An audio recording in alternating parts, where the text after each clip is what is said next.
बच्चों नमस्कार, क्या हाल चाल आप सभी का। मैं आदित्य सर आज की क्लास में आप सभी के लिए लेकर आया हूं क्लास 8 साइंस का चैप्टर नंबर 7 जिसका नाम है बाबू किशोरावस्था की ओर। और आज के क्लास में हम लोग किशोरावस्था की ओर का सभी प्रश्न उत्तर करने वाले हैं। तो सारे बच्चे रेडी होंगे इस चैप्टर के क्वेश्चन आंसर को लेकर। तो उससे पहले मैं बताना चाहूँगा आपने क्या सीखा, जो भी पॉइंट है सबको याद कर लेना और जो प्रमुख शब्द है इसके बारे में आप लोग 2 से 3 लाइन खुद से लिखने का कोशिश करना। लिख लोगे बाबू तो समझ जाना कि चैप्टर मेरा क्लियर है। ठीक है, चलिए तो आइए अब हम लोग क्या करते हैं, आज के क्लास में अभ्यास के प्रश्न को सॉल्व करते हैं। तो चलिए एक एक क्वेश्चन को ध्यान से समझिएगा, सभी क्वेश्चन का उत्तर हम आपको लिखाएंगे।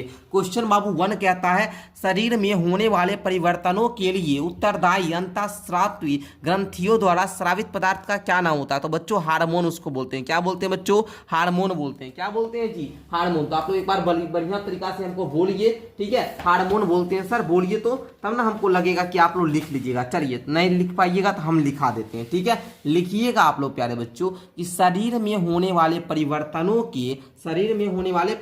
के उत्तरदायी अंतःस्रावी ग्रंथियां द्वारा स्रावित पदार्थ का नाम क्या है जी? हार्मोन है। ठीक है, इस प्रकार क्वेश्चन नंबर 1 का उत्तर आपको लिखना होगा। आइए बच्चों क्वेश्चन नंबर 2 कहता है किशोरावस्था की परिभाषित कीजिए। मतलब किशोरावस्था को आपको परिभाषित करना अर्थात परिभाषा देना है। तो चलिए बच्चों आप लोग को किस प्रकार उत्तर लिखना है हम आपको बताते हैं। तो लिखिएगा प्यारे बच्चे, यहाँ पर क्या लिखिए, जीवन काल की वह अवधि जब शरीर में ऐसे परिवर्तन होते हैं जिसके परिणाम स्वरूप जनन परिपक्वता आता है या आती है, किशोरावस्था कहलाती है। ठीक है बच्चों, लिख लिया ना। जीवन काल की वैसा अवधि जिसमें शरीर में क्या होता है, ऐसे परिवर्तन होता है जिससे परिणाम स्वरूप जनन परिपक्वता आती है, उसको किशोरावस्था कहते हैं। किशोरावस्था लगभग 11 वर्ष की आयु में प्रारंभ होकर 18 से 19 वर्ष की आयु तक रहती है। मतलब 11 से 19 वर्ष तक, सीधे बोलिए। ठीक है, चलिए तो आई होप कि आप लोग लिख लेंगे, इसको लिख लेंगे डिटेल में। यहाँ तक तो बाबू आप लोग लिख सकते हैं। अगर एक्स्ट्रा पॉइंट लिख लोगे ना नोट में, ये बहुत इंपॉर्टेंट पॉइंट है, हर एग्जाम में पूछा जाता है। आपके टीचर जब देखेंगे ना तो उनको भी लगेगा कि बच्चा को क्या नॉलेज है, बच्चा अपने मन से पॉइंट लिखा है। तो इसलिए हम ये पॉइंट आपको दे दिए हैं। आइए बच्चों आगे देखते हैं, ऋतुस्राव क्या है। ठीक है, वर्णन करना है। तो बच्चों आप लोग लिखना, उत्तर में थोड़ा सा बड़ा होगा लेकिन सटीक देंगे। लिखिएगा, स्त्रियों में यौनारंभ पर अंडाणु परिपक्व होने लगते हैं। ठीक है, अंडाणुओं में एक अंडाणु परिपक्व होता है तथा लगभग 28 से 30 दिनों के अंतराल पर किसी एक अंडाशय द्वारा निर्मोचित होता है। ठीक है बच्चों, इस अवधि की में क्या होता है कि गर्भाशय की दीवार मोटी हो जाती है जिससे वह अंडाणु के निषेचन के पश्चात युग्मनज को ग्रहण कर सके। यदि अंडाणु का निषेचन, ठीक है बाबू, निषेचन नहीं होता है तो अंडाशय, ठीक है, तथा अंडाशय तथा गर्भाशय का मोटा स्तर उसकी रुधिर वाहिकाओं सहित निस्तारित हो जाता है। इससे क्या होती है, इसको हम लोग क्या, इसको स्त्रियां दे दिया बाबू, इसको हम लोग ऋतुस्राव, इसको क्या बोलते हैं, ऋतुस्राव अथवा रजोधर्म कहते हैं। ठीक है बच्चों, चलिए एक बार हम यहाँ पर भी दे दिए बाबू। लिखिएगा स्त्रियों में, ठीक है बच्चों, लिखिए आप लोग जल्दी से थोड़ा सा लिखिए। तो स्त्रियों में यौनारंभ पर अंडाणु परिपक्व होने लगते हैं। अंडाणु में एक अंडाणु परिपक्व है ना होता है तथा लगभग 28 से 30 दिनों, जो भी बताए थे इसी को यहाँ पर डिटेल में दे दिए। ठीक है बच्चों, इसको क्या करते हैं, डिटेल में यहाँ पर आपको दे दिए। तो इस प्रकार का यदि आप लोग PDF वगैरह लेना चाहते हैं ना तो आप लोग को मिल जाएगा। ठीक है, उससे पहले हमको बताइए क्वेश्चन नंबर 3 का उत्तर आप लोग लिख लिए ना, कंप्लीट हो चुका है बच्चों।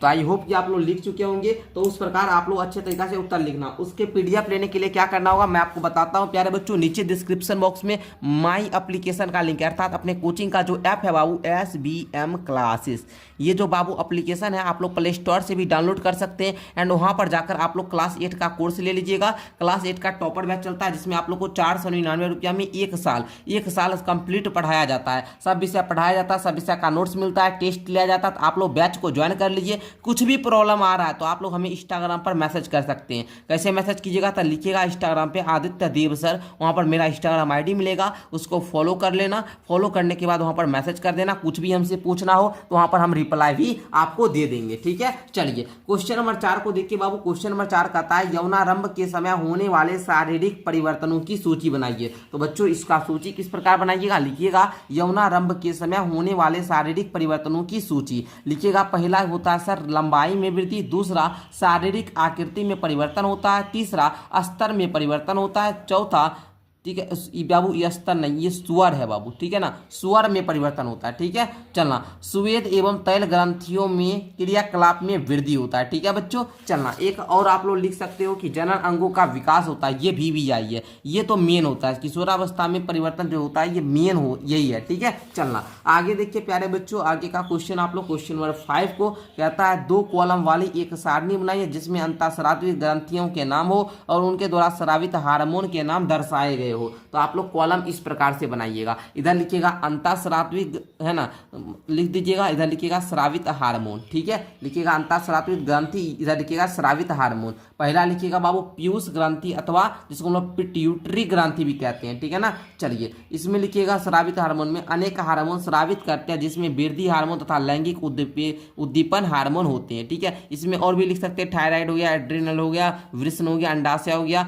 उसी प्रकार आप लोग लिख दीजिएगा, ठीक है ना। पैंड्रिक्रियाज हो गया, इस प्रकार से आप लोग बोल दीजिएगा, ठीक है बच्चों। चलिए ठीक है। अच्छा इसमें क्या लिखिएगा, स्रावित हार्मोन में thyroxine hormone, adrenaline hormone, testosterone hormone जो कि पुरुष हार्मोन होता है, पुरुष हार्मोन, ओके। एस्ट्रोजन हार्मोन स्त्री हार्मोन होता है बच्चों, इस प्रकार ब्रैकेट में थोड़ा सा लिख लीजिए, स्त्री हार्मोन, और एक इंसुलिन हार्मोन। तो इस प्रकार दोनों कॉलम बनाकर आप लोग लिख लोगे, जल्दी से बताइए, यहाँ से लिख लेंगे, ठीक है बच्चों, लिख लीजिएगा ना, नहीं तो यहाँ से देखकर लिख लो, यहाँ पर जो है बाबू इसको स्क्रीनशॉट ले लो और इसका आप लोग देखकर लिख लेना, ओके। चलिए आगे बढ़ते हैं बच्चों, आगे आ जाइए, आगे का क्वेश्चन है 6 नंबर, लिंग हार्मोन क्या है, उसका नामकरण इस प्रकार क्यों किया गया, उनके प्रकार बताना, ठीक है ना। लिंग हार्मोन के बारे में आपको डिटेल से बताना है। तो चलिए बच्चों इसका उत्तर हम आपको लिखाते हैं, तो लिखना शुरू कर दीजिए आप लोग। लिखिए, हमारे शरीर में अंतःस्रावी ग्रंथियां, वृषण, अंडाशय, लैंगिक हार्मोन स्रावित होते हैं। ये हार्मोन गौण लैंगिक लक्षणों के लिए उत्तरदायी होते हैं।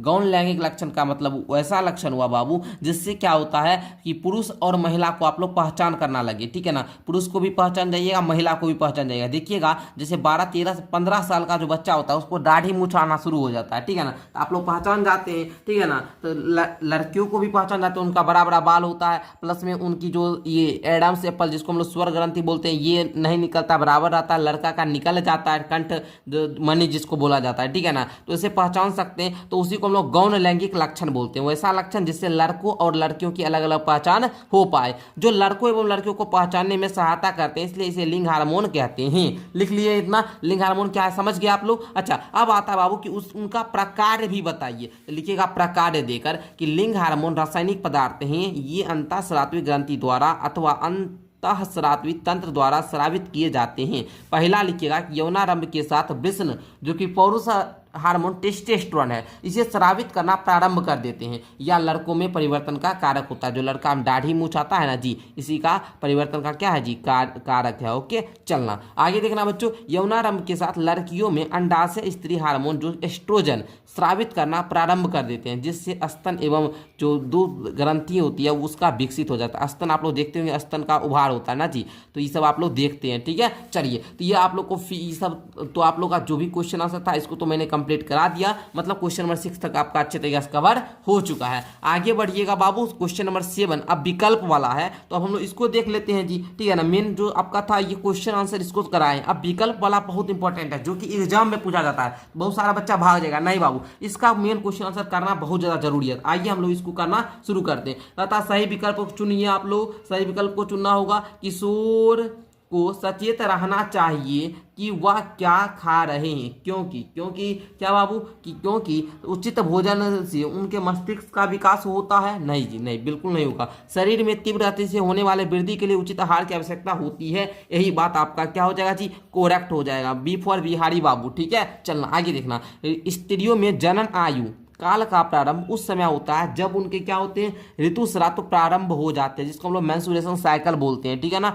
ठीक है बच्चों, चलिए इसके बारे में देव सर अच्छे तरीके से आपको पढ़ा चुके हैं। जो बच्चे एप्लीकेशन पर कोर्स वगैरह लिए होंगे तो एप्लीकेशन पर बढ़िया से पढ़ाया जा चुका है, ठीक है। आगे देखना, निम्न में कौन सा आहार किशोर के लिए सर्वोचित है, कौन सा आहार हो जाएगा जी? तो रोटी दाल सब्जी ये सर्वोचित है। चिप्स नूडल्स ये सब खाइबे ना कीजिए। चिप्स खाता है, नूडल्स खाता है, बच्चा लोग को यही बढ़िया लगता है, चिप्स खाएगा, नूडल्स खाएगा, वो क्या कहते हैं ब्रेड और जो आता है गोलगप्पा फूकना वगैरह वो सब चीज़ खाता है, वो सब नहीं खाइए। रोटी दाल सब्जी ये किशोर के लिए बहुत ज़्यादा उचित आहार है। ठीक है, चलना आगे बच्चों। देखिए निम्न पर टिप्पणी करना एडम्स एप्पल पर, गौण लैंगिक लक्षण पर, गर्भस्थ शिशु में लिंग निर्धारण। तो आइए सबसे पहले हम लोग एडम्स एप्पल पर क्या कहते हैं टिप्पणी करते हैं।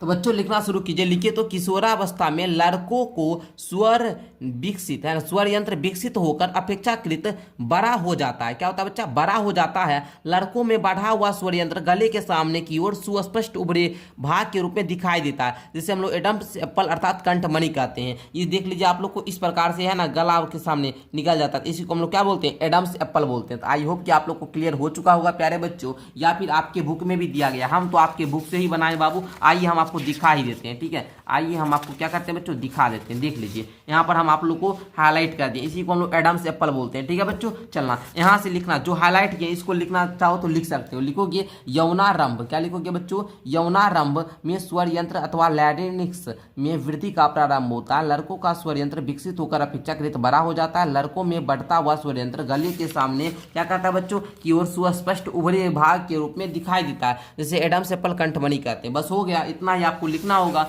चलिए आगे देखिए बाबू, गौण लैंगिक लक्षण क्या होता है, इसके बारे में किस प्रकार लिखोगे?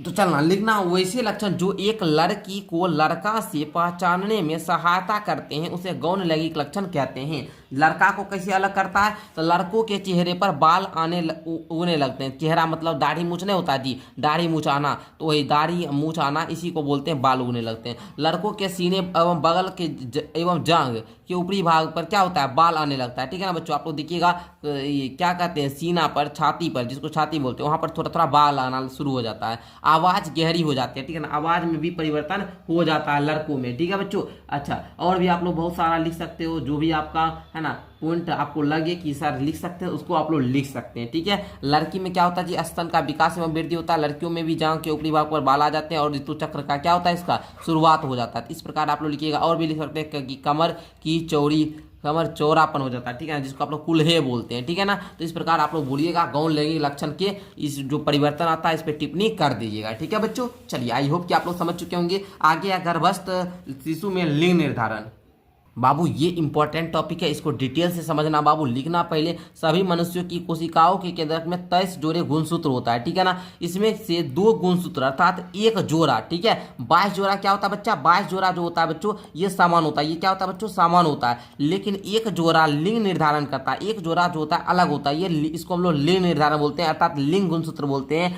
युग्मक अंडाणु तथा शुक्राणु, युग्मक मतलब क्या? अंडाणु तथा शुक्राणु में गुणसूत्रों का एक जोड़ा होता है। अंडाणु में सदा X गुणसूत्र होता है, जबकि शुक्राणु 2 प्रकार के होते हैं, एक होता है X और एक होता है Y, जिसमें एक प्रकार के X गुणसूत्र एवं दूसरे में Y गुणसूत्र होता है। जब X गुणसूत्र वाला शुक्राणु अंडाणु को निषेचित करता है तो युग्मनज में 2 X गुणसूत्र होंगे तथा वह मादा शिशु में विकसित होगा, अर्थात तो बच्चा लड़की का तब जन्म होगा। यदि अंडाणु को निषेचित करने वाले शुक्राणु Y गुणसूत्र हो तो युग्मनज नर शिशु में विकसित होता है। इस प्रकार गर्भस्थ शिशु में लिंग निर्धारण के लिए पिता के लिंग गुणसूत्र उत्तरदायी होते हैं। आप लोग देखिएगा गांव समाज में बोला जाता है कि इसको अगर कोई बेटी हो गया, किसी को बेटा हो गया तो उसके लिए माँ उत्तरदायी नहीं बाबू, उसके लिए हमेशा उसका पिता उत्तरदायी। थोड़ा सा अगर समझना चाहिए तो हम यहाँ पर आपको फिगर के माध्यम से समझाना चाहेंगे बाबू। होता क्या समझिए, यहाँ पर मान लीजिए ये क्या है? एक पुरुष है। क्या है जी प्यारे बच्चों? ये पुरुष है और यहाँ पर ये महिला है। ठीक है, महिला में पाया जाता है बाबू, आप लोग समझे टोटल 23 जो गुणसूत्र पाए जाते हैं। ये 23 गुणसूत्र में क्या होता है बच्चों? 23 गुणसूत्र में क्या होता है कि 22 दोनों में समान होता है, 22 इसमें भी समान, दोनों में 22 समान होता है। एक गुणसूत्र जो होता है अर्थात 2, इसमें भी 2 पाया जाता है, यही लिंग गुणसूत्र होते हैं। इसमें क्या होता है? इसमें पाया जाता है बाबू XY, इसमें क्या होता है? XY, और इसमें होता है XX। यदि इधर से X गुणसूत्र आया और इधर से X आया तो बनेगा क्या? XX बनेगा। अगर इधर से Y आया, इधर से तो हमेशा X से आता है महिला की तरफ से, तो बाबू इधर बनेगा XY बनेगा। ठीक है, इधर बनेगा XX।